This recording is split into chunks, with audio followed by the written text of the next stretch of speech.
Bonjour à vous toutes et à vous tous qui êtes fidèles à Canal 10. Eh bien, vous savez qu'on a rendez-vous tous les samedis, 10h-11h, pour parler de santé et de bien-être.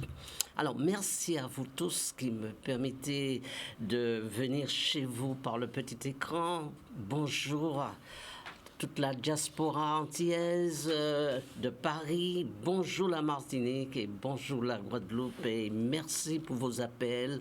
Merci pour votre fidélité à Canal 10, votre chaîne de télé. Et puis, je vous souhaite un bon week-end.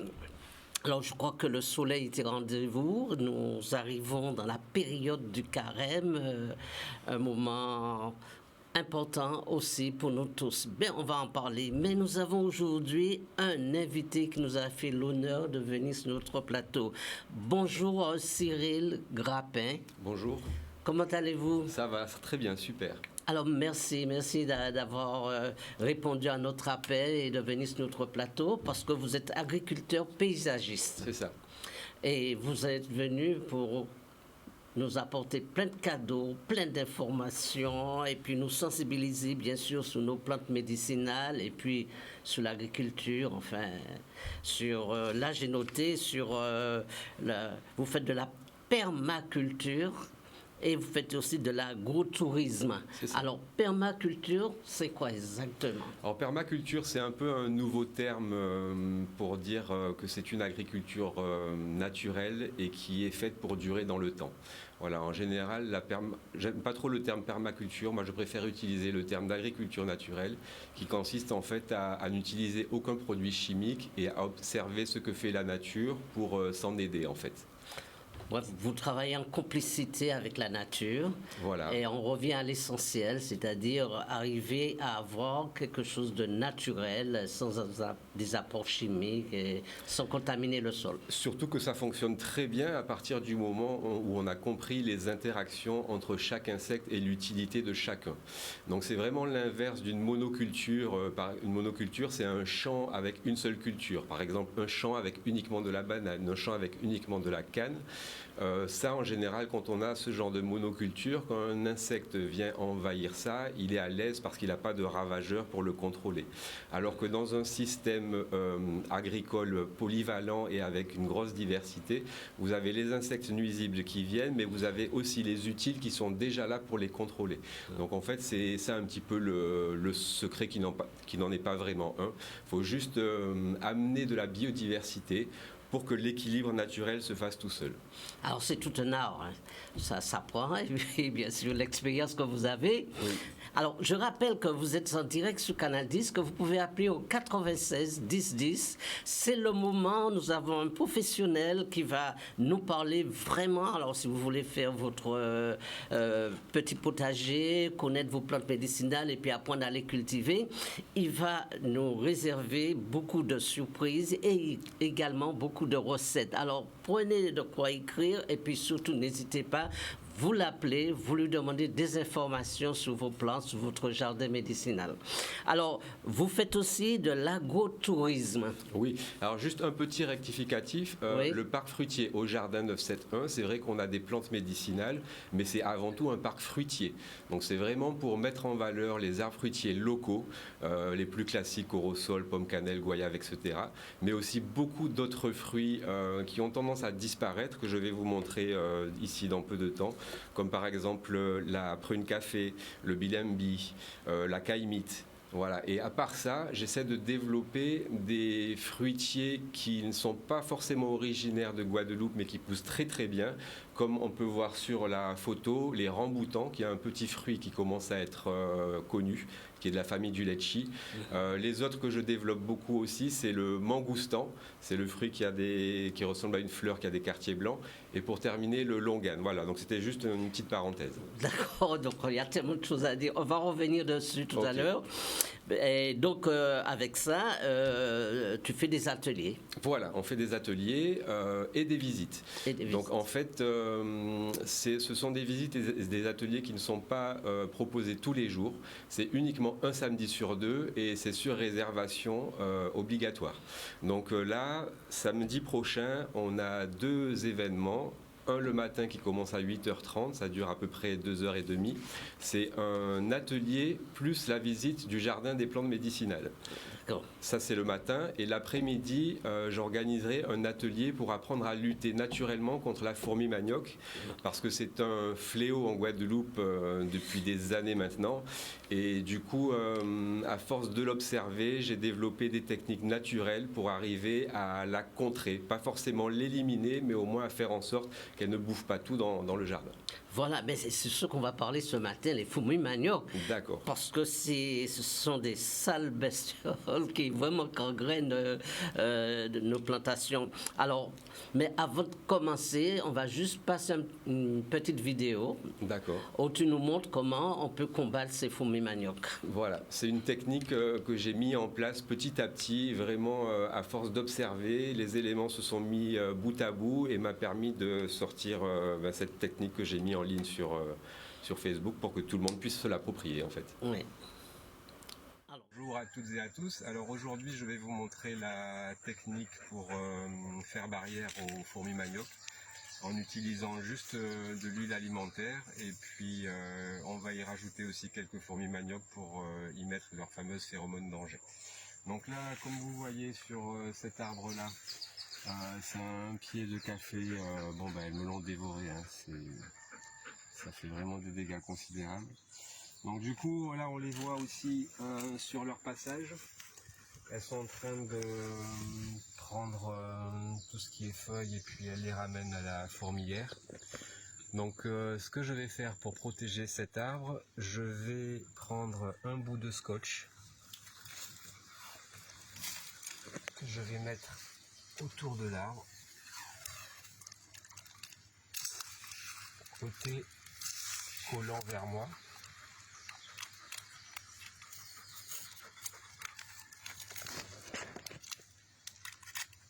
Voilà, alors déjà ne serait-ce que ça, le fait que ce soit collant, ça les gêne un petit peu, mais ça dure pas bien longtemps, hein. C'est vraiment l'histoire d'une journée.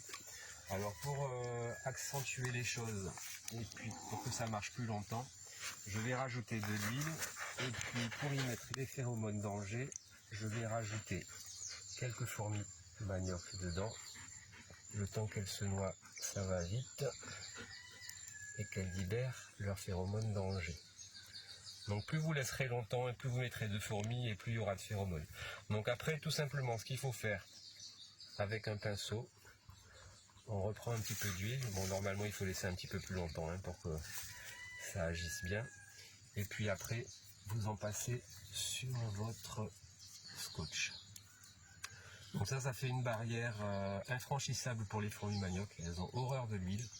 Alors il faut quand même venir surveiller de temps en temps. Si toutefois vous voyez qu'elle passe au-dessus, vous remettez encore une petite couche d'huile. Mais grâce à ça, j'arrive à sauver et protéger mes arbres sans aucun problème. Voilà, j'espère que cette petite astuce qui ne coûte rien du tout vous sera utile. Et je vous invite à la partager au plus grand nombre pour qu'on puisse non pas s'en débarrasser, mais au moins leur faire barrière. À bientôt. Alors voilà, donc vous avez vu, hein, c'est quand même pas mal, hein, parce que vraiment, moi je me posais les questions, comment je vais faire pour arriver à bout de ces fourmis manioc, hein. C'est incroyable, ils sont énormes, surtout avec ce temps de chaleur qui arrive, le carême, ils vont devenir encore de plus en plus virulents là. Alors les fourmis manioc n'ont pas vraiment de période de repos, elles attaquent un peu toute l'année.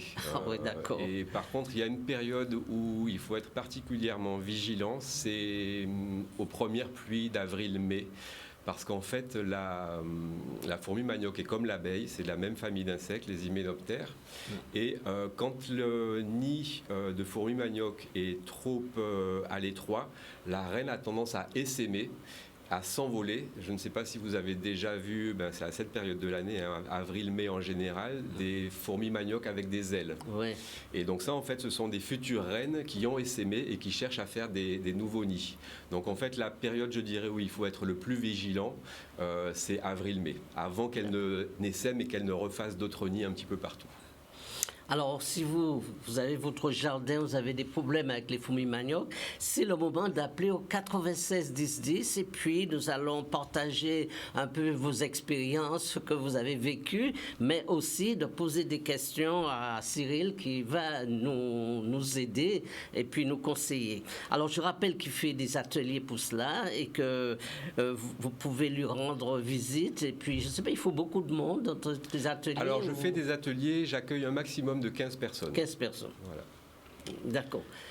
Et donc, où se trouve ton... Alors, l'exploitation se trouve du côté de Ravine-Chaude, au Lamentin. Voilà, donc c'est à vol d'oiseau, à 2 km de la station thermale de Ravine-Chaude. De Ravine-Chaude. Donc, on arrive sur le pont du Lamentin. Voilà, il faut arriver sur le pont du Lamentin. Et après, l'exploitation se trouve à l'intérieur des terres. Donc, en général, quand je fais les ateliers et les visites, je donne un point de rendez-vous proche du pont. Et après, une fois que toutes les personnes sont là, on va sur l'exploitation. D'accord. Et donc, ces fourmis manioc, alors on revient sur ces fourmis, hein, oui. Parce qu'aujourd'hui, c'est un peu le thème, oui. Ok, alors juste, en fait, ce qu'il faut savoir pour lutter contre la fourmi manioc, c'est de faire un bon diagnostic. Parce que bien souvent, on voit les feuilles manger, mais on ne sait pas forcément par quoi. On se dit que c'est peut-être la fourmi, mais ça peut être autre chose. Donc en fait, avant de faire une intervention sur quelque insecte que ce soit, il faut savoir quel insecte a créé le problème. Donc c'est comme une maladie. Pour avoir le bon médicament, il faut avoir le bon diagnostic. D'accord. Nous allons prendre le premier appel. Bonjour. Bonjour. Oui, bonjour. Alors, votre prénom? C'est Suzette. Oui, vous nous appelez d'où? J'appelle du Gosier. Du Gosier, oui. Alors. Oui, j'appelle, c'est parce que ma fille, elle a un petit jardin, mais elle a beaucoup de fourmis manioc. Et j'ai essayé de prendre votre donnée là, mais je n'ai pas bien vu ce que le monsieur a mis dans le bol. Bon, alors, Cyril, il va vous expliquer exactement cela. Voilà, alors ça va me permettre de dérouler un petit peu sur comment j'en suis venu à trouver cette technique contre la fourmi manioc. Bon, déjà, d'une part, certainement que vous avez déjà fait ça, quand vous écrasez une fourmi manioc, et quand elles sont en train de prendre les feuilles les unes derrière les autres et que vous en écrasez une, quand vous constatez la réaction des autres, elles lèvent les antennes et elles se mettent en alerte en fait. Donc ça montre en fait qu'elles dégagent quelque chose que nous on n'arrive pas à sentir, mais qui s'appelle des phéromones en fait, parce que les insectes communiquent par ces phéromones-là. Et donc en écrasant une fourmi, elle dégage des phéromones danger que les autres à côté ressentent, et après, soit elles la récupèrent ou soit elles s'en vont. Donc ça, c'est le premier constat, c'est que les fourmis manioc communiquent par phéromones et notamment avec la phéromone danger. Le deuxième constat, c'est que un jour, je me suis dit, c'est bizarre, je n'ai jamais vu de fourmis manioc courir quand il y a une grosse pluie. D'où l'idée, je me suis demandé si elles n'aimaient pas l'eau. Donc j'ai fait ces petites expériences-là. Et de fil en aiguille, en mettant les fourmis manioc dans l'eau, je me suis rendu compte que ça les noyait en fait, au bout d'un moment. Ouais. Et du coup, j'ai essayé également dans l'huile, qui est un autre liquide, et je me suis rendu compte qu'elle mourait encore plus vite. Et l'huile, en fait, a la capacité de capter les phéromones danger, enfin tout ce qui est chimique, en fait. Et donc, en fait, ce que vous avez vu, madame, dans le bocal, c'est de l'huile, simplement de l'huile, ça peut être de colza, tournesol, voilà, de l'huile du ménage. Même si elle a servi, ça fonctionne très bien. Le truc, c'est qu'il faut que ce soit juste gras pour capter ces phéromones-là. Et ensuite, cette huile, vous allez la passer. Alors, c'est important de le mettre sur un scotch et pas directement sur le tronc, parce que certains arbres réagissent mal et peuvent des fois même en mourir si on met directement de l'huile sur le tronc. Sur des jeunes arbustes, ça n'aime pas du tout. D'où l'idée de le mettre sur le scotch à l'envers. Et donc le fait de mettre l'huile là-dessus, ça fait que l'huile reste très longtemps sur le scotch. Alors, ce n'est pas une technique infaillible. Il faut souvent, surtout si c'est un arbre qu'elles affectionnent depuis longtemps, revenir en mettre une couche un petit peu tous les jours, pendant à peu près une semaine. Quelquefois, ça marche du premier coup, mais si c'est un arbre vraiment qu'elles aiment, tous les jours au bout d'une semaine, et au final, elles finissent par se dire, là-bas, on n'arrive plus à monter, on va aller manger autre chose. Il faut mettre le morceau de plastique assez large, alors. Alors, il faut mettre voilà, tout à fait. Il faut mettre un bout de scotch au moins de 10 à 15 cm de large. Voilà. Si on met juste un tout petit morceau de scotch, c'est pas suffisant. Il va le dépasser. Oui. Ils sont intelligents, ces bêtes. Leur force et leur nombre, c'est ça. Oui. Alors, vous avez compris un peu? Oui, j'ai compris. Voilà. Donc, je vous souhaite de mettre ça en pratique. Oui, je lui dirai, parce que là, j'ai essayé de l'appeler là, je ne le joins pas, mais je vais le lui dire. Oui, parce que, et puis, vous viendrez dans l'un de ces ateliers un jour, et puis comme cela, vous allez vous initier à plein d'autres choses. Oui, parce que là, en fait, on va aborder juste quelques petites techniques, mais pendant l'atelier, je vais montrer toutes les techniques barrières et jusqu'aussi à la destruction du nid, qui est vraiment la dernière étape, mais ça, il faut vraiment le voir. Ok, d'accord. Ok, et merci, à bientôt. À bientôt, merci. Au revoir. Ah ben, c'est terrible ces bêtes-là. En une nuit, ils vous dévastent un petit arbuste. Ah oui, ça peut. En fait, en une nuit ou la journée, si elles sont diurnes ou nocturnes, ça dépend. Il y en a qui sont diurnes ou nocturnes. Effectivement, elles dévalisent un arbre ou un arbuste. Tout à fait. Ouais. Ah ouais, c'est terrible. Alors, c'est vrai qu'il y a des arbres qu'ils aiment bien, comme le maracuja, ils aiment ça bien, les feuilles de maracuja. Le maracuja, il y a énormément de. Enfin, pour nous agriculteurs, l'igname en particulier, c'est vraiment une plante qu'elles aiment beaucoup. Après, voilà, il y a plus de plantes qu'elles aiment, en fait, j'ai envie de dire, que de plantes qu'elles n'aiment pas. Oui.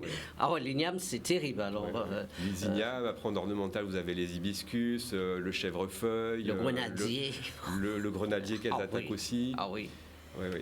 Non, c'est un vrai fléau, un vrai fléau. Alors juste si je peux me permettre, Henri, pour en fait, comme je disais tout à l'heure, c'est important de poser un bon diagnostic sur la maladie qu'on a pour pouvoir bien la soigner. Et donc en fait, j'ai amené des petits échantillons de plantes, de feuilles qui sont mangées par différents insectes. Et c'est pour en fait faire la différence avec les dégâts que fait la fourmi manioc. Voilà. On va faire un gros plan dessus. Je vais montrer déjà celle-ci. Ah ouais. Alors, quand on voit des trous comme ça, on pourrait penser que c'est de la fourmi manioc, mais ce n'est pas de la fourmi manioc. Non. Là, ce sont des chenilles. C'est vraiment caractéristique. Quand vous voyez des feuilles trouées, ce sont des chenilles. C'est-à-dire que le papillon, quand il a pondu ses œufs sous la feuille, à l'abri de la pluie et de la lumière. Ah ouais. Et quand l'œuf il a éclos, la petite chenille s'est nourrie exactement là où elle a éclos. Ah ouais. Et après, en grandissant, elle va faire un trou un petit peu plus grand. Et au final, après, elle peut aller manger le bord de la feuille aussi. Ouais. Donc ça, c'est chenille, quand on voit des trous. Quand on voit... Donc ça, c'est sur une feuille de bananier. On voit aussi les feuilles qui sont mangées. Ça, ce sont des dégâts de hannetons. C'est les hannetons. Voilà. Ça, c'est un gros fléau dont on ne pense pas souvent, parce qu'en fait, ils sortent la nuit. On ne les voit jamais manger les feuilles parce qu'ils mangent la nuit. Donc si on veut les voir, il faut sortir le soir avec la lampe de poche. Et à tous les coups, si vous avez des bananiers et des balisiers, vous allez les voir, ils sont à cheval, comme ça, sur la feuille et ils mangent le bord. Voilà. Donc là, la différence, je vais vous montrer avec la fourmi manioc, c'est que le bord, il est déchiqueté. Alors que la fourmi manioc, je ne sais pas si ça va bien se voir. Donc là, c'est des dégâts de fourmi manioc. On voit que c'est bien arrondi. Ah oui. C'est coupé un petit peu comme au cutter, en fait. Oui, oui. Voilà, je ne sais pas si...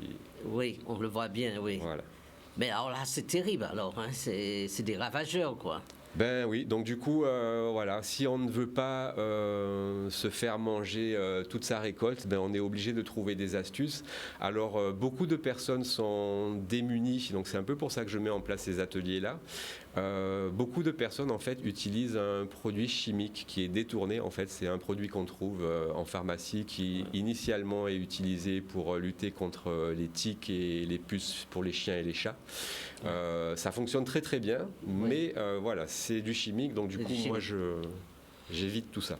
Alors, on va prendre cet appel. Bonjour. Oui, bonjour. Bonjour. Bonjour. Des pois d'Angole que j'ai, et il y a plein de pucerons là-dessus. Alors, les pois d'Angole. Les pois d'Angole. Alors, il peut y avoir effectivement du puceron, mais depuis 5 ou 6 mois, on a une nouvelle punaise toute noire. Est-ce que c'est pas plutôt ça? D'accord, donc c'est plutôt la punaise que vous avez. Alors là, honnêtement, j'ai pas vraiment 36 solutions là-dessus. C'est un insecte qui est nouveau. Moi, j'ai simplement observé qu'au bout d'un moment, elle finissait par s'en aller. Après, il faut quand même tailler les plantes, des pois de bois qui sont les plus malades. Mais voilà, ça s'attaque essentiellement aux fabacées. Donc tout ce qui est haricots, pois, ça ne va pas aller ou très peu sur des plantes ornementales ou des arbres fruitiers. Ça peut passer un petit peu, mais ça ne va pas attaquer ces plantes-là.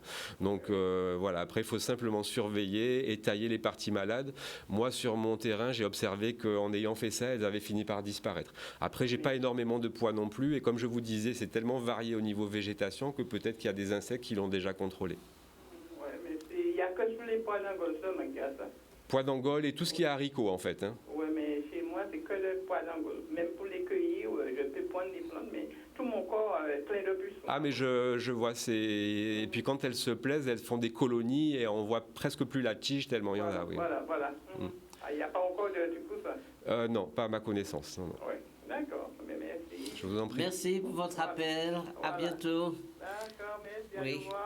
Au revoir. Au revoir. Mais alors pourquoi on a autant d'insectes qui nous attaquent Écoutez, on est dans la mondialisation, hein, nous aussi, oui. Notre petite île de Guadeloupe. Il n'y a qu'à regarder dans les supermarchés, vous allez avoir des prunes du Chili, des poires d'Espagne, des trucs du Pérou. Donc en fait, le monde, j'ai envie de dire, il y a des marchandises du monde entier qui viennent ici et inévitablement, on amène des petits insectes. Est-ce que c'est quand on met un produit chimique, va pas augmenter au contraire cette prolifération? Alors le produit chimique, en fait, lui, il va avoir un effet immédiat. C'est-à-dire qu'on va avoir l'impression que rapidement le problème il est réglé. Mais assez souvent, le produit chimique, il provoque un dérèglement. C'est-à-dire qu'en luttant contre le parasite qui a provoqué la maladie, il va aussi tuer les petits insectes utiles comme les chrysopes et les coccinelles. Donc du coup, en tuant tout, il laisse la place après aux nuisibles qui sont souvent beaucoup plus vigoureux et qui se développent beaucoup plus vite. Et c'est comme ça qu'on crée des déséquilibres. Ouais. Et qui s'adapte aussi avec ça. Après, ça finit par s'adapter absolument, comme le moustique qui, à force de lui mettre de l'anti-moustique, il finit par tomber et se relever, oui. Oui. Bien, nous allons prendre cet appel. Oui, bonjour. Oui. Bonjour, votre prénom? Jean de Sainte-Rose. Ah, de Sainte-Rose, oui. Voilà. Alors, je vais partager mon expérience concernant les fourmis manioc qui sont vraiment, je dirais, très embêtantes. Hein. Ah oui. C'est voilà. terrible. Et c'est-à-dire, moi, ce que je fais, je puisse les oranges avec des pelures, je mets sur leur passage. Et pour les laitures, parce qu'ils viennent par milliers. Oui. Alors, ce que je fais dans la suite, je prends de l'eau chaude et je les détruis. Mais ils reviennent. C'est-à-dire quand même, bon, c'est quelque chose à faire, régulièrement, mais j'ai constaté quand même que j'en ai moins. Ah, d'accord. Oui, c'est une recette, qu'est-ce que tu en penses? Alors en fait c'est une technique pour détourner leur attention en fait des plantes qui sont intéressantes à manger dans le jardin, et effectivement la pelure d'orange ou de pamplemousse ou tous les agrumes, elles adorent ça, c'est vraiment, on leur met ça sur leur passage, elles laissent tout le reste et elles se jettent dessus. Donc effectivement ça va leur permettre de les occuper pendant un certain temps. Après la technique de l'eau chaude, si vous versez directement là où elles sont, ça va effectivement les ébouillanter parce que elles auront cuit. Voilà. Après, il y en a certaines personnes qui, parce que le mieux avec l'eau bouillante, c'est de trouver le nid carrément, hein, de l'ouvrir un petit peu jusqu'à accéder aux champignons et de verser l'eau bouillante dedans. Alors ça va fonctionner, mais si c'est un gros nid, il faut savoir que la fourmi manioc, quand elle fait un nid, on voit juste un trou par lequel elle rentre, mais après vous avez plusieurs chambres de culture. Parce qu'en fait, on ne l'a pas dit au départ, mais elles cultivent un champignon. Hein. En fait, tous les morceaux de feuilles qu'elles amènent, c'est pour mettre au pied d'un champignon. Et ces morceaux de feuilles vont se décomposer et permettre de faire pousser ce champignon, en fait. Donc en fait, pour revenir à l'eau bouillante, il faudrait arriver à trouver tous les champignons qui se trouvent dans toutes les chambres pour pouvoir les ébouillanter. Et c'est souvent ce qu'on n'arrive pas à faire, et c'est pour ça que ça ressort après. Hein. Ah oui. Et voilà. Et je rajouterais, c'est un système vraiment écologique parce que quelquefois on a tendance à mettre des produits qui peuvent être nocifs. Et voilà. Ah, c'est nettement mieux de faire comme vous faites là que d'utiliser Tout à fait. du fipronil, pour ne pas le citer. C'est une matière active qu'on retrouve dans les produits vétérinaires, et c'était la matière active qu'on retrouvait avant dans le Blitz, qui était un produit qui était utilisé pour les fourmis manioc. Mais le Blitz a été retiré du marché parce qu'il n'était pas bon pour l'environnement. Et le problème, c'est qu'on détourne cette même matière active maintenant sur du pain ou des céréales. Et donc voilà, pour moi, c'est un problème. Ah ouais, Voilà. c'est Parce que le cacao, c'est tellement dur qu'on va dire de l'eau chaude. Pour moi, c'est l'idéal. Alors essayez, justement, en faisant des recherches, vous avez raison de dire que leur carcasse est dure, et c'est d'ailleurs pour ça que les fourmis sont sensibles à tout ce qui est liquide, l'eau et en particulier l'huile. C'est qu'en faisant des recherches sur Internet, j'ai appris que ce sont des insectes à exosquelette. Ça veut dire qu'elles n'ont pas un squelette à l'intérieur, c'est leur carapace qui les tient en fait. Ah ouais. Comme le crabe. Ouais. Et tous ces insectes-là qui sont à exosquelette n'ont pas au niveau des articulations des huiles comme nous qui permettent de bouger les bras, voyez. Ouais. Et donc en fait ce sont des articulations sèches, et c'est pour ça en fait qu'elles n'aiment pas du tout l'eau et elles n'aiment pas du tout l'huile. Et vous pourrez faire l'expérience, j'ai amené si on a le temps pour faire une expérience en plongeant des fourmis manioc dans de l'eau et dans de l'huile. J'invite tout le monde à le faire et d'observer ce qui se passe. Et là, vous comprendrez que ces insectes-là n'aiment pas du tout les liquides. Et du coup, ça va faire son cheminement. Et c'est comme ça que moi, j'ai réussi à sortir cette technique. Ah ben c'est super. Eh ben, merci beaucoup pour l'appel et puis pour l'info. Hein. Et bon courage. Et je dis au monsieur que, comment dirais-je, je serai parmi les clients qui viendront le voir. Parce que ce qui dit être dans l'observation de la nature, on arrive à comprendre pas mal de choses. Et c'est comme ça qu'on comprend tout, en fait. Oui, absolument, absolument. Et on devient complice avec cette nature. Tout à fait, on vit avec. Voilà. Merci beaucoup pour l'appel. À bientôt. Au revoir. Eh ben, c'est super. Moi, je suis à l'école, là, hein. J'apprends des choses. Oui, c'est vrai, parce que je me posais tout le temps la question. C'est bien qu'une fois, j'ai eu une amie comme ça, je lui disais, mais qu'est-ce que tu fais pour tes fourmis manioc? Alors elle me disait, tous les matins, je vais pisser sur mon arbre. Mais j'ai dit, tu ne veux pas t'amuser toute la journée à pisser sur ton arbre. Enfin bref, ça nous pose un vrai problème. Hein. Oui. Mais il n'y a pas que les fourmis manioc. Après, il y a une époque, j'avais les escargots aussi. Voilà, il y a les escargots. Alors, c'est un problème. Moi, vraiment, j'ai pratiquement plus de problèmes avec les escargots. Et j'ai constaté que ça s'était beaucoup réduit aussi chez beaucoup de personnes. Alors, je ne sais pas trop pourquoi. Est-ce qu'il y a un insecte qui, quelquefois, j'en trouve avec de la terre à l'intérieur et qui ont toutes séché. Ouais. Alors, je ne sais pas si ce sont des fourmis qui vont les manger ou quoi, mais ça m'est arrivé plusieurs fois d'en trouver des mortes. Et puis ça disparaît comme ça. Sans avoir d'explication. Voilà, pour moi, de mon côté, ça a tendance à disparaître. Après, c'est vrai que j'ai des alliés très utiles dans mon jardin aussi. Il faut savoir que les canards adorent tout ce qui est limaces et escargots. Ah oui. Donc voilà, comme je fonctionne en agriculture naturelle et qu'on met beaucoup de paille partout, donc ça garde de la fraîcheur au niveau des pieds des plantes. Et du coup, les escargots et les limaces aiment bien aller se mettre là-dessous pour être à l'abri. Et le canard, en fait, quand il va chercher à manger, il passe le bec sous le paillage et il fait des petits mouvements de droite à gauche comme ça. Et dès qu'il entend le son de la coquille, hop, il sait qu'il y a un escargot et il le mange. Donc en fait, ils m'ont débarrassé beaucoup de choses comme ça. Mon canard, là, il va vivre longtemps, là. Ok. Bon, alors tu voulais nous montrer pour les fourmis manioc Oui, alors c'est l'expérience que j'avais faite avec mes garçons à l'époque pour pouvoir expérimenter tout ça. Donc j'ai mis un petit récipient avec de l'eau, un petit récipient avec de l'huile. Voilà, on va faire un gros plan là. Je vais les enlever. Hop. De l'eau et de l'huile. Ensuite, je vous ai ramené quelques fourmis manioc. Alors elles sont ici.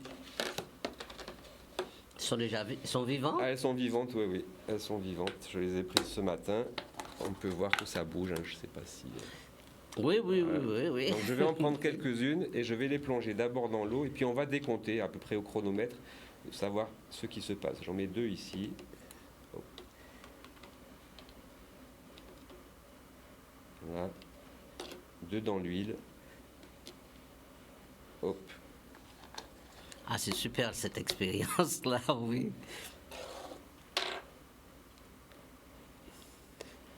Mais on le voit bien, voit. oui, très bien. Donc là, elles se débattent. On constate que celles qui sont dans le bocal avec l'huile, il y en a une qui est déjà au fond, qui bouge plus trop. Ah, il y en a une qui réussit à sortir. Zut, je la remets. Ah, et elles sortent. Ah, mais elles sont malines, hein. Oh là là, il y en a un qui s'échappe de l'autre côté. Voilà. Là, c'est la première fois qu'elles me font ça. Oh, oui. Ah, ceux qui sont dans l'huile, là. Voilà, donc là, on constate que dans l'huile, en fait, bon, déjà, elles se débattent, hein, donc on comprend bien qu'elles n'aiment pas du tout ça. Oui. Et puis, on constate que dans l'huile, en fait, alors moi, honnêtement, j'ai attendu comme ça pendant quelques minutes, et puis, au bout d'un moment, plus personne ne bougeait. Et je pensais qu'elles étaient mortes, les fourmis. Et pour m'en assurer, j'en ai sorti quelques-unes, et je les ai posées sur un sopalin. Ouais. Eh bien écoutez, au bout de quelques minutes, les fourmis que je croyais être mortes commençaient à bouger les pattes petit à petit, à se débattre complètement et à repartir comme si de rien n'était. Et en fait, j'ai fait l'expérience avec les enfants. Dans l'eau, il faut quand même, pour que la fourmi manioc meure, 2 heures. Ça veut dire qu'elle est capable d'être en apnée pendant 2 heures. 2 heures. 2 heures dans l'eau. Dans l'huile, c'est beaucoup plus rapide, il faut à peu près 30 minutes. Ah oui. Voilà. Donc là, on voit dans l'huile. Ah oui, l'huile, là, ça y est. Elles sont déjà toutes oui, là, elles trépassent, immobiles. là. On va les laisser encore 1 ou 2 minutes. Et après, quand même, le temps du reste de l'émission, pour vous montrer que, en fait, elles ne sont pas vraiment mortes, je vais les poser sur un sopalin et on verra au fur et à mesure du temps ce qui se passe. C'est incroyable. Hein. Mais en attendant, là, ça montre quand même que l'huile et l'eau, elles n'aiment pas. Ouais, voilà. Et du coup, après, le facteur gras de l'huile qui permet de capter tout ce qui est chimique, là, en mourant, les fourmis manioc, elles ont largué leurs phéromones danger dans l'huile. Ouais. Et du coup, c'est cette huile-là, après, que je vais aller placer sur mon morceau de scotch à l'envers, sur les arbres fruitiers que je dois protéger. Ouais. Eh bien, vous avez pris note, j'espère, mais vous tous, hein, venez à cet atelier, mais c'est super intéressant, hein, parce qu'on apprend vraiment non seulement à aimer notre nature, les plantes, mais surtout à les préserver, et puis à savoir quoi faire. Hein. Alors là, c'est juste une technique, c'est un peu celle la plus aboutie. Après, il y a d'autres techniques barrières aussi qu'on peut utiliser. Une qui est connue maintenant, c'est la technique des faux cheveux, qu'on peut mettre au pied des troncs, mais il y a une façon de les poser pour que ce soit plus efficace. Alors les faux cheveux, explique-nous. Les faux cheveux, c'est ce qu'on appelle les chivés à l'état. Hein, tu sais, c'est quand les femmes veulent faire des rajouts et des tresses, oui. On achète, ce sont des cheveux synthétiques en fait. Oui. Et en fait, l'idée, c'est que en positionnant ça autour des arbres, la fourmi manioc, ça l'empêche de monter en fait. Parce que si vous regardez une fourmi manioc de près, elle a 8 épines sur le dos. Oui. Et en fait, en montant dans cette texture, un petit peu comme des cheveux, alors il ne faut pas qu'il soit tout repassé, tout propre et tout, il faut qu'il soit vraiment en broussaille. Elle a du mal à se déplacer. Elle va se mêler les épines là-dedans. Elle va se mêler, et puis, mais comme elle est très volontaire, elle peut quand même monter et aller manger. Mais quand elle va prendre le morceau de feuille, elle va redescendre pour la fourmilière, mais elle va encore galérer à nouveau pour pouvoir passer. Et du coup, elle va envoyer un message aux autres fourmis de la fourmilière en leur disant que ça c'est bon à manger, mais que c'est compliqué. C'est compliqué, et donc on va galère. Manger autre chose. Voilà. C'est un petit peu comme nous, si on a des mangues, et si on a une mangue qui est à 2 mètres et l'autre qui est à 6 mètres, vous prenez laquelle? Mais moi, quand j'arriverai dans mon jardin, je vais commencer à leur mener la vie dure. Et c'est ça qui est important, c'est leur mener la vie dure et être plus persévérant qu'elle. Parce que alors même cette technique-là, hein, si vous faites ça une seule fois, c'est pratiquement comme si vous n'avez rien fait. Il faut être persévérant. Voilà, et du coup, ça va vous donner envie d'aller voir le jardin, et vous allez observer un petit peu les choses et vous allez comprendre. En tout cas, une chose qu'on constate, c'est que ces fourmis manioc ont une intelligence. Hein. Complètement. Ah ouais, elles ne sont pas connes du tout. C'est une intelligence collective. Oui, collective. Hein. Donc, à vous tous qui nous regardez sur Canal 10, hein, n'hésitez pas, 96 10 10. Hein, nous allons leur mener la vie dure à ces fourmis manioc. Hein. Oui, alors il y a d'autres bestioles qui nous gangrènent aussi. Hein. Oui, alors on a parlé de la fourmi manioc, on a parlé des escargots, on a parlé du hanneton aussi qui pose pas mal de problèmes. Et pour les tomates, là, il y a cette petite bête rouge là. Ça, ce sont des punaises. Alors ça, effectivement, c'est un petit souci. Moi, j'ai pas trop ce problème-là. Mais c'est vrai que la punaise, quand elle va piquer la tomate va se liquéfier, elle va devenir toute molle. Ouais. Oui, il y a tout cela. Oui. Alors après, il y a des insecticides naturels aussi qui peuvent être utilisés. Un que j'utilise assez souvent, c'est la graine d'abricot pays, en fait, qui est un puissant insecticide naturel. Ah oui. Et pour ça, il y a un procédé quand même à faire, c'est qu'il faut, une fois qu'on a mangé son abricot, on récupère la graine, on enlève la première écorce pour arriver à l'amande, en fait, donc la partie blanche. Et en fait, il faut râper 40 grammes de cette amande-là, donc à la râpe normale, quoi. Oui. 40 grammes pour 1 litre d'eau et on amène ça à ébullition. Et cette solution-là, on peut s'en servir comme insecticide naturel. Ah oui. Ah ben dis donc, c'est pas mal de choses. Hein. Alors, tu nous as amené d'autres cadeaux là sur le plateau. Alors oui, ce sont des... alors juste pour finir avec la formule manioc, je vais les mettre sur un petit sopalin et après on va reparler des fruits. Donc c'est pour voir en fait que là, on voit bien que tout semble mort, il n'y a plus rien qui bouge. Donc moi je pensais que c'était mort. Et donc en fait, alors je vais sortir celle qui était dans l'eau.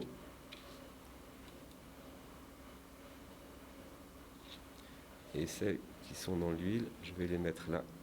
Et on va voir ça après. Voilà.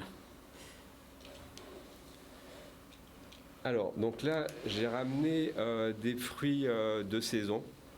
Donc, alors vous verrez je me suis spécialisé dans les fruits locaux, mais beaucoup de fruits qui ont tendance à disparaître et beaucoup de fruits aussi qui sont très bons au goût et qui pourraient être amenés à se développer en Guadeloupe. Donc là, alors en carême, on n'est vraiment pas dans la saison des fruits. Bon, c'est parce que j'en ai beaucoup que j'ai réussi à en trouver un petit peu, mais normalement, il n'y a pas énormément de fruits en ce moment. La grosse saison des fruits va commencer à partir de mai, juin, et ça s'accélère en juillet, août, septembre. Ouais. Donc là, je vous ai ramené... Bon, alors, mais il y a quand même des fruits qui sont hors saison, c'est-à-dire il y a des fruits qui peuvent être là toute l'année. Alors, les fruits qui sont là toute l'année, c'est banane, ananas, melon, pastèque. Oui. Et voilà. L'avocat, non? Non, l'avocat, non. C'est à partir de... Les premiers vont commencer en juin, juillet. Là, on en trouve quelques-uns, mais qui viennent de la Dominique. Donc non, l'avocat, c'est plutôt à partir de juin, juillet. Et ça peut aller pour les derniers jusqu'au mois de novembre, décembre ou plus tard. Alors, donc là, en ce moment, j'ai récolté, donc on commence la saison des goyaves. Donc là, c'est la grosse goyave greffée. Là, c'est la petite goyave locale. Moi, c'est ma préférée. Ici, on a l'abricot pays. Donc là, c'est le début de saison aussi. Des fruits un petit peu plus... La toumo, voilà, ça c'est parmi les plantes médicinales. Bon, c'est une parenthèse pour montrer qu'on fait aussi beaucoup ça au jardin. Là, vous avez... Alors, c'est un fruit que j'essaie de vraiment mettre en valeur parce que, pour moi, je trouve qu'il y a énormément de choses à faire avec et on devrait plus s'en servir. Mais malheureusement, il s'abîme vite. C'est la nèfle que beaucoup de gens confondent avec Est-ce qu'on peut le voir, la pomme rose. Monter un petit peu pour qu'on puisse voir. Ah oui, voilà. Ça s'appelle la nèfle. Voilà, ça, ce sont des nèfles. Ça pousse au bord des rivières de Sainte-Rose, Lamentin, Petit-Bourg, Goyave, jusqu'à Trois-Rivières. On n'en trouve pas en grande terre et il n'y en a pas en Côte-sous-le-Vent non plus. Donc c'est vraiment que sur cette côte-là. Et c'est un fruit qu'on confond avec un autre fruit qu'on trouve au bord des rivières qui s'appelle la pomme rose. Et moi, j'en fais des compotes et des confitures avec ça pour faire des fonds de tarte. C'est super bon, vraiment super bon. Alors, on ne le trouve pas sur les marchés parce que c'est un fruit qui s'abîme très vite. À partir du moment où on l'a cueilli, au bout de quelques heures, il devient marron, il n'est pas joli, il ne donne pas envie en fait. Donc, la nèfle. Après, ça aussi, c'est un fruit qu'on ne trouve plus trop maintenant. Ce sont les prunes café. Ah oui, les prunes café. Voilà, alors les prunes café, c'est un fruit très ancien. Rare. Moi, souvent sur les marchés, les gens me disent « Mais moi, monsieur, ça me rappelle mon enfance et tout. » Donc, c'est un fruit qui a la particularité qu'il faut le malaxer avant de le manger. Donc, il faut le pétrir, le ramollir bien. Et une fois qu'il est mou, on le mange. Si on ne fait pas ça, il est un petit peu astringent. Voilà. Alors, à côté, ça, c'est un nouveau fruit qui, vraiment, à mon avis, devrait cartonner quand il va être connu. C'est le jabuticaba. C'est un fruit qui vient du Brésil. Ça s'appelle le raisin du Brésil. C'est super bon. Ça a un goût entre le raisin et le litchi. Je vais vous en amener pour vous faire goûter. Ah ben oui, avec plaisir, voilà, je vais le goûter. Et ça devient un arbre ou un petit arbuste? Ça peut finir par devenir un arbre qui monte à une dizaine de mètres, mais c'est très très très long. Très très long. Oh là là. Alors, voilà. Donc je vais le goûter. Voilà, ça ressemble à des petites prunes. Hein. Ça ressemble à des petites prunes et puis vous allez voir au goût.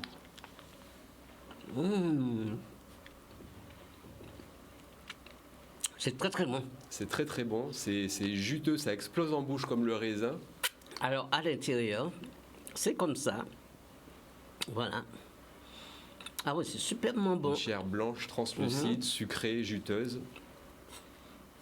Et avec, nous avons un petit noyau. Oui. Ça se laisse sucer. Oui. C'est superbement bon. Alors, on l'appelle comment, ce fruit? Alors, le seul nom que je lui connais, c'est jaboticaba, c'est son nom brésilien. Alors, même les fruits, on n'est pas obligé de les laisser venir comme un arbre. On peut les tailler. Voilà, tous les arbres peuvent se tailler, c'est un peu le principe du bonsaï. Après, c'est à chaque exploitant ou chaque personne de choisir la taille à laquelle il veut maintenir ses arbres. Ouais. Moi, généralement, je ne les laisse jamais dépasser 6 mètres, c'est la taille maximale pour un cueil-fruit, en fait. Oui. Voilà, donc ça veut dire qu'une fois que les arbres ont un certain âge, au bout d'une dizaine d'années, il faut commencer, même avant pour certains, réduire un petit peu sur leur hauteur. Mais c'est super, hein? C'est vraiment bon. Alors, pour vous initier à ces fruits-là, eh bien, il faudrait qu'on vienne à ton atelier. Là. Alors, tu donnes envie, là. Ou sinon, je fais aussi je propose aussi des paniers sur commande, donc avec les fruits de saison, en fait, à chaque fois. Et le procédé, c'est qu'il faut m'appeler au portable 24 heures avant que je puisse récupérer les fruits, puisque je récolte en fonction des commandes. Donc, il y a moins de 24 heures entre le moment où ça a été récolté et le moment où je vous les livre, pour que ce soit très frais et pour que ça vous garantisse toutes les vitamines. Alors, on peut t'appeler à quel numéro? Alors, mon portable, c'est le 0690 55 22 96. Voilà, juste un appel direct, pas WhatsApp. Voilà, appel direct, on fait le 0690, on fait le 55 22 96. C'est ça. Voilà, et on demande pour Cyril. Tout à fait. Voilà, mais c'est formidable, hein, ce que tu viens de nous présenter comme fruit. Alors, tu as autre chose aussi? Alors voilà, donc ça c'est un des fruits à mon avis qui devrait cartonner parce qu'il est vraiment très bon. Ouais. Après, en arrière-plan sur le fond d'écran, on aperçoit les ramboutans. Donc ça c'est un fruit qui arrive plutôt au mois de juillet, août, septembre jusqu'à octobre. Alors, il est où le ramboutan? Le ramboutan, c'est celui avec les cheveux rouges, là. Oui, voilà. Je le vois, oui. Ensuite, au-dessus, vous avez un fruit marron avec un qui est coupé en deux, c'est le longan. Alors ça, c'est vraiment super bon aussi. C'est un fruit de la famille du litchi. Il y a plusieurs variétés, des variétés naines et des variétés géantes. Et ça, c'est un fruit qui arrive au mois d'août. Et le dernier fruit, alors c'est vraiment celui qui a fait l'existence du parc fruitier au jardin, c'est le mangoustan. Donc c'est le fruit qui est tout au milieu, qui est comme des quartiers de mandarine blanc. Alors ça c'est vraiment, je vous invite à faire des recherches sur internet, tapez mangoustan. Mangoustan, oui. C'est plein de, alors déjà c'est super bon, je pense que c'est encore meilleur que le jaboticaba, et c'est surtout plein de propriétés médicinales. Ah oui. Alors tu peux nous dire en gros sans rentrer dans trop de détails parce qu'il y en a une centaine quand on recherche, ça permet de nettoyer le sang, ça fait baisser le taux de cholestérol, c'est bon pour les diabétiques, ça permet de régénérer les cellules. Enfin voilà, il y a toute une liste, mais bon, il y a plein de recherches aussi qui sont en cours là-dessus. Le mangoustan. Mangoustan. Et dans tes ateliers, bien sûr, tu vas apprendre. Alors voilà, donc là, les visites sur les fruits, elles vont commencer à partir du mois de mai-juin, à la saison où les fruits reprennent. Ouais. Là, on fait des visites et des ateliers sur les plantes médicinales parce que là les plantes médicinales s'épanouissent beaucoup. Donc voilà, les fruits c'est plutôt à partir de mai-juin pour les visites et ce sera pareil tous les 15 jours. Voilà. Donc, on peut voir d'autres fruits aussi de saison si tu veux. Oui, fais-nous des cadeaux là. Voilà, alors là, moi je suis assez surpris quand les gens me disent ah mais je trouve plus trop ça, l'abricot pays, c'est un fruit pourtant moi je trouve qu'on en trouve quand même assez facilement. Donc là c'est la saison actuellement. Alors bien souvent les fruits marrons comme ça, on ne sait pas trop quand les choisir parce qu'ils ne changent pas de couleur en fait. Donc l'abricot pays, pour le choisir, soit il est tombé de l'arbre et là c'est sûr qu'il est mûr, en plus il est un petit peu mou, ou alors s'il est à portée de main dans l'arbre et qu'on aimerait bien déjà en manger un peu, il suffit de gratter un petit peu la peau, comme ça en surface. Et quand on gratte, si c'est jaune ou orange, c'est qu'il est mûr. Voilà. Si c'est vert, c'est qu'il est vert. Ah, d'accord. Voilà. Okay. Ensuite, là, vous avez un fruit qu'on commence à trouver un petit peu depuis quelques années, c'est la canne jamaïque. Alors la canne jamaïque, parce qu'en fait, c'est un fruit qui a un petit peu la même texture que la canne. Je vais vous montrer d'ailleurs comment ça se... Ça s'épluche comme la canne. Ah ouais.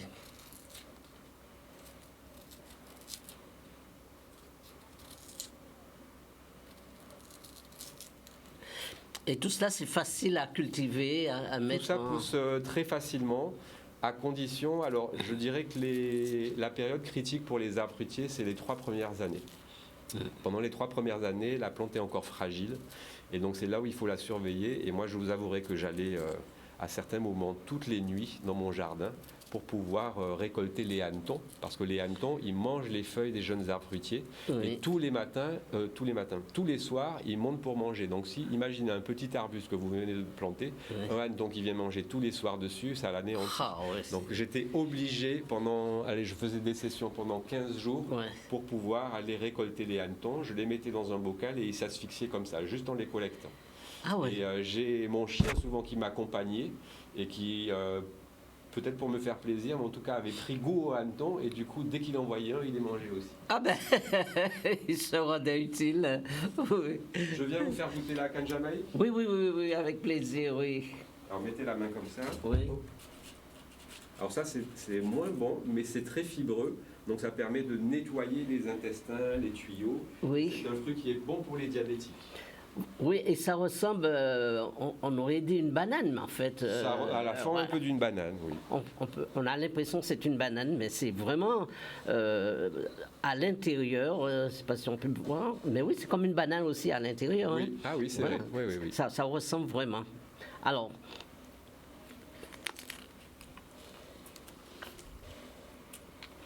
c'est de la canne. C'est de la canne, c'est très bon.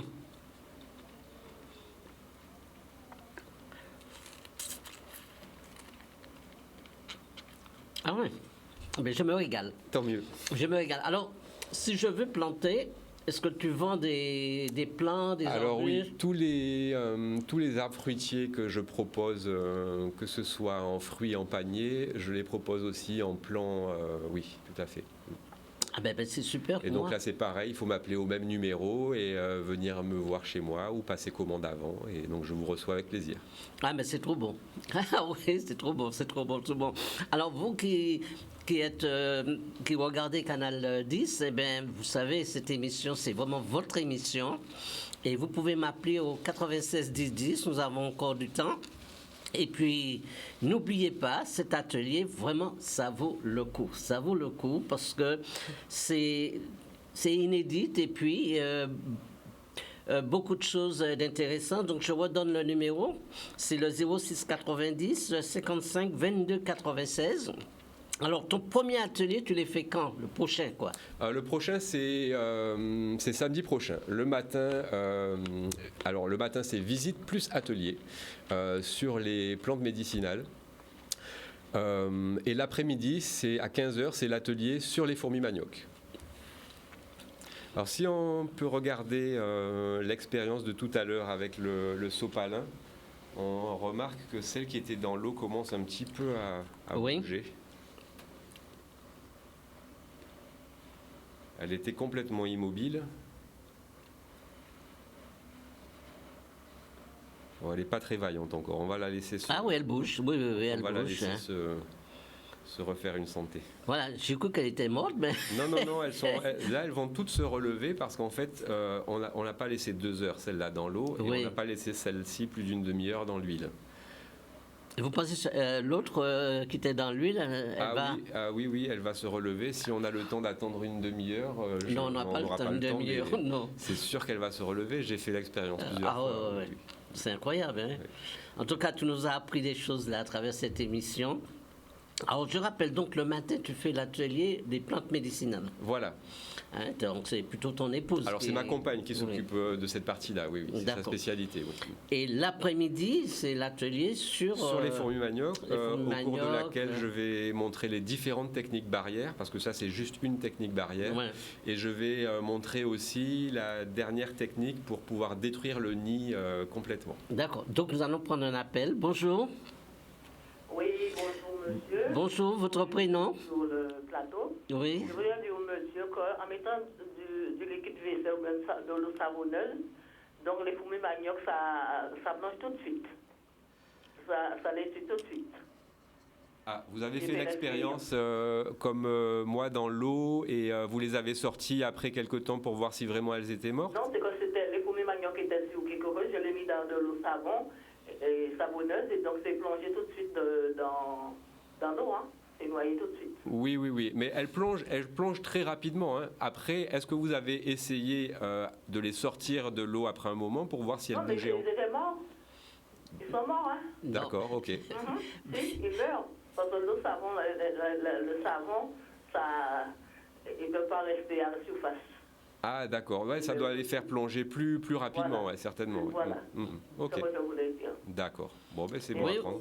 Tenez, regardez. Regardez celle de l'eau, là, comment elle est en train de partir. Là. Oui, voilà. Vous voyez, ah oui, c'est une expérience. Mais faites quand même l'expérience pour voir une demi-heure, est-ce qu'elles ne reviennent pas. Mais c'est vrai, ça m'étonnerait dans le savon qu'elles puissent survivre. Je pense qu'il faut les laisser quand même. Bon, si on les sort au bout de 2 minutes dans l'eau savonneuse, je pense qu'elles vont quand même ressortir. Parce que c'est vraiment coriace. Ouais. Mais si la dame dit qu'elles sont mortes, je pense qu'elle a dû les laisser un bon moment dedans. Ouais. Mais alors, il faut avoir beaucoup de liquide vaisselle. Et puis, le liquide vaisselle qu'on vend actuellement, est-ce que c'est de bonne qualité pour le jardin? Ça, c'est encore une autre histoire. Oui, c'est vrai qu'après l'eau savonneuse dans le jardin, c'est pas forcément idéal. Oui. C'est pas idéal pour tout. Mais merci pour votre appel et merci pour vos conseils. Hein. On peut tout essayer avec ces bêtes-là jusqu'à ce qu'on trouve la vraie solution. Oui, tout à fait. Eh bien, Cyril, je voudrais te remercier parce que vraiment, tu nous as fait plein de cadeaux aujourd'hui et puis surtout sensibiliser les gens sur notre patrimoine. Alors, je rappelle que tu fais des ateliers, que tu es agriculteur paysagiste aussi, que tu fais des ateliers et que ton prochain atelier, c'est le samedi 19. Oui. Hein? Et donc, le matin sur les plantes médicinales et l'après-midi sur les plantes et l'agriculture. Les fourmis manioc. Les fourmis manioc. Et ça commence à 8h30 et voilà. Alors, l'atelier visite des plantes médicinales le matin commence à 8h30 et se finit à peu près à 11h. Et pour les fourmis manioc, c'est de 15h à 17h. Oui. Rappelle-nous encore ton numéro. Alors le portable, c'est 06 90 55 22 96. Voilà, et merci à vous pour vos appels et puis merci pour votre fidélité à Canal 10 et à cette émission. Eh bien, je vous souhaite un bon week-end et puis surtout, initiez-vous et puis faites partie de cette armée contre les fourmis manioc et je vous donne rendez-vous samedi prochain à la même heure. Merci à vous tous. À bientôt.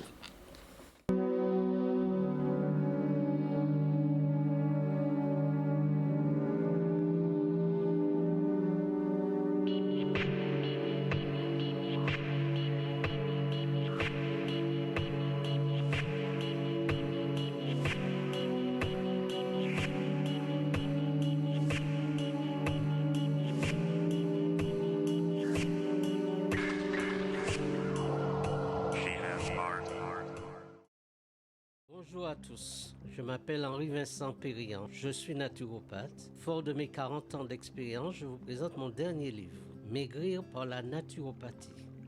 L'obésité est une maladie qui touche 70% de notre population. Ce livre sera pour vous un outil essentiel pour vous aider à perdre agréablement votre surpoids. Vous trouverez ce livre en librairie ou sur commande au 06 90 75 36 47.